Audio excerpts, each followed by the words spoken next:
it's also, driving this process towards the inclination of crypto and adoption of crypto in Turkey too. So I think we just, took the advantage of this, tendency and this adoption, and did our, best to grow our, market share. So these are some of the metrics. Again, these metrics are only relevant to the Turkish market. I'll get back to the multiple countries expansion policy afterwards. But these metrics, again, are only about the Turkish market, outcomes. So far, we have registered around 700K users. These are KYC verified users. Nothing bad. So in the meantime, we have also reached out to some significant levels of trading volumes. I would say the average is around $20 million. And this is based on around 60 cryptos and quoted in Turkish lira and US dollars, USDT. So this is also another advantage. So for this arbitrage and other opportunities for the various currencies, I think this is also an interesting platform to trade cryptos in Turkey. So, well, I think that the last one is the number of downloads for our app. So we are available in iOS, in Android, and other platforms too. So this is 150,000. So we have achieved this far, but I think it is also quite important to touch upon some of the underpinnings with us, because whenever it is come to centralized exchanges, you need to be fully compliant with the regulations. I mean, you need to make sure that the regulators are happy with you. Well, despite the fact that there is no standalone regulation in Turkey yet, but we have to work with the AML agency, tax authority, this and that. So in order to make sure that we are, again, definitely compliant with those, so security is definitely the top priority for us. That's why, I mean, we had to make sure that the traders are quite happy with the trading activities, and there would be this sort of throughput capacity, so we can process as many orders as possible. So the current number is basically 1 million per second. It is not bad at all too. So the second angle is basically not only did its trading capacity, the throughput and everything, and the latency too, but also the storage of the data of the wallets in not only hot wallets but also cold wallets too. So we have to make sure that our custodial services are working quite fine for the protection of the funds of the users. I said before that we are available in multiple marketplaces, but I think 150,000 downloads is not bad at all. Again, only for the Turkish users. And well, whenever we go into other markets, I think the numbers definitely go up. But I think we provide this seamless experience for our mobile app users too, and that's why we have this number and it is increasing. I think this is one of the advantages. We are integrated with the Turkish e-government system. Means that you don't have to go through this hassle of taking a photo, sending it, submitting it, this and that. What you need is just through our integration, API integration, just click on this link, visit your e-government portal, and just submit this form. That's it. So and your KYC approved basically, and it is verified and acknowledged by the government. It is definitely an advantage, and it's hassle-free. I wish that we would be able to replicate this modality, this application in other countries, but we are just looking into the possibility of it. We'll see about that. But I think more of this application is definitely also pertaining to how we can work with the IDs, these NFC procedures, this and that. That's why we have also engaged in this development of this Face ID recognition. I think it is also revolutionary in a way. So we are currently testing it in India for our users in India. I think it's going to be something also quite hassle-free for our potential users in India. Not only the e-government integration in Turkey, but we are integrated with the banks, major banks in Turkey. That is also another seamless experience for the users. So, well, they can deposit and withdraw easily towards their bank accounts. So it is just this 724 bank integration. So you can basically have your fiat exits or deposit anytime in your wallet and in your bank accounts too. I think that is something quite advantageous. So our strategy is to make sure that we have such availability in the countries that we are operating with, and I'll get to it in the next slides. And another thing, so we had to put the customer experience to the front. So that's why we have this 7/24 call center available. I mean, anytime at our headquarters. So any user in Turkey currently, so if they have any question, they don't even have to message us. They can just pick up the call and give us a call. That's it. So our customer representatives, they would be able to help them out. I think it is also another quite good advantage for our users. Well, I mean, for the crypto exchanges, there's always this community role, this social role, and in order to build this ecosystem further. So that's why we have developed these two programs. One is Bitay Academy, and Bitay Game is the second one. Bitay Academy is basically helping the people, the enthusiasts, to know more about the crypto world and how to trade, how to buy, how to develop blockchains, this and that. Bitay Game is basically our a dummy platform, but based on real data. So people can basically just test their skills by involving in these games, and we basically award the winners afterwards. So well, this is just a very simple, very stimulating tool for the crypto enthusiasts as well. So they can develop algorithms afterwards, their models, their strategies, and this and that.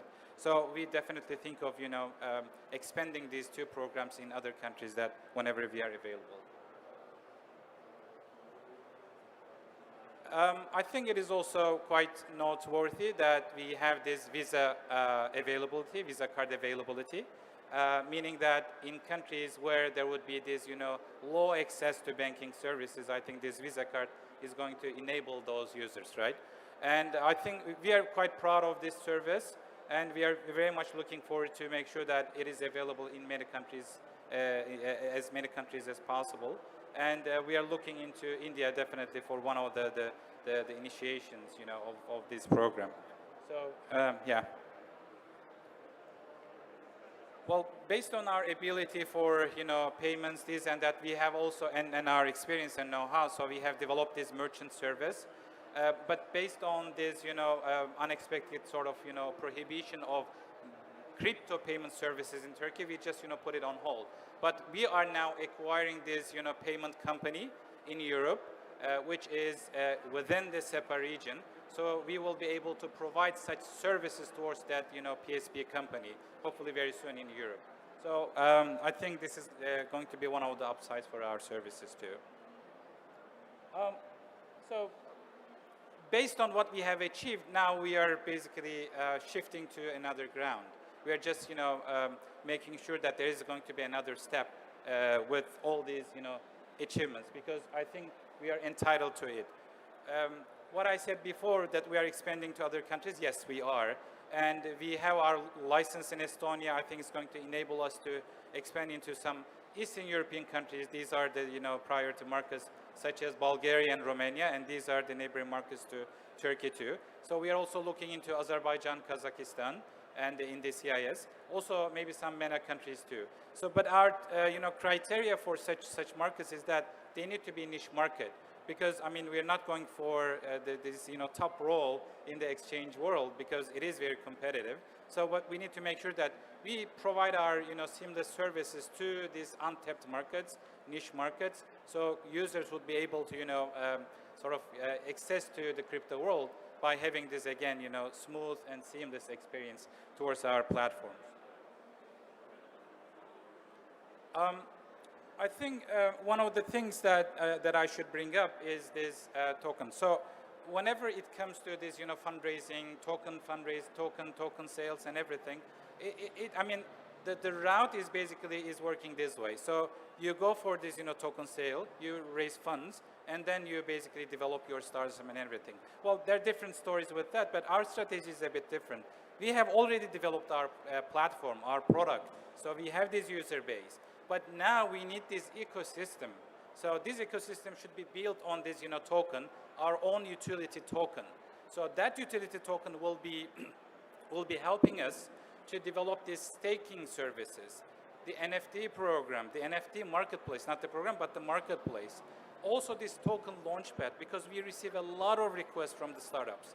Can we list on your platform? Can we just apply to you, this and that? So that's why we need this token. And staking is going to be one of the drivers for this token service.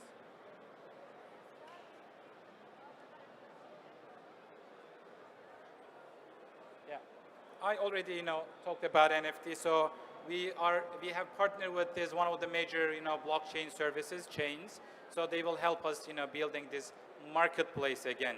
And well, it's also another crowded market. We know that. But well, in Turkey and also in the countries that we are looking into, there's no such marketplaces. So I think it still makes sense, a lot of sense, to have this NFT platform. Well, I already talked about this, launchpad. We call it Bitay X, and it's going to be available after the token sale towards the end of the year.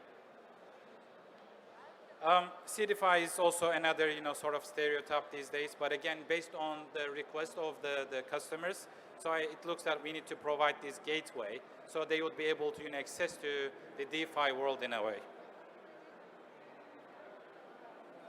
It's another thing, but this is also in the roadmap. So we are very much interested in providing this, copy trading, business strategy and investment strategy, modeling for our customers. So it's going to be definitely in the pipeline next year.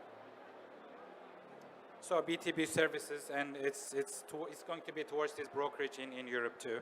So again, it's in the pipeline too. Well, this is the token, and BTY is going to be available very soon. And I think it's going to enable our service, right? And I'm not here to speak about our token, basically, what is going to happen, this and that, but basically this ecosystem that we are building. So in order to make sure that we basically make a dent in this very competitive universe, we need to make sure that we are fully compliant as a centralized exchange with all these regulations, right? Whenever we are operating in, whichever the country that we are running in, right? This is the first strategy, the first criteria. Second thing is that we need to make sure that even though we are going slow maybe in terms of doing this and that, it needs to be by the book. So the customer experience should be the utmost, the top priority with that. This is the second thing. And third thing is that we are looking into these niche markets again, where there would be hardly any competition, where there would be limited access to cryptos and blockchains. So this is how we look into it. And I really appreciate your attention and time. And our booth is there in the back. If you happen to have any questions, if you'd like to have this one-to-one. And I'm here. My name is Mustafa Baltajet, Head of Global Operations. Demet is there. She's somewhere. I don't see. So she's the Head of Business Development. And Amanjot is here. He's the Head of India. So any questions, please find us. Thank you very much. TDeFi, all the team, Samar, for all this hard work I know you are putting together. And I don't know where the guys, Rishabh and Gaurav and Henrik. Well, thank you very much, you guys. I really appreciate it. Thank you.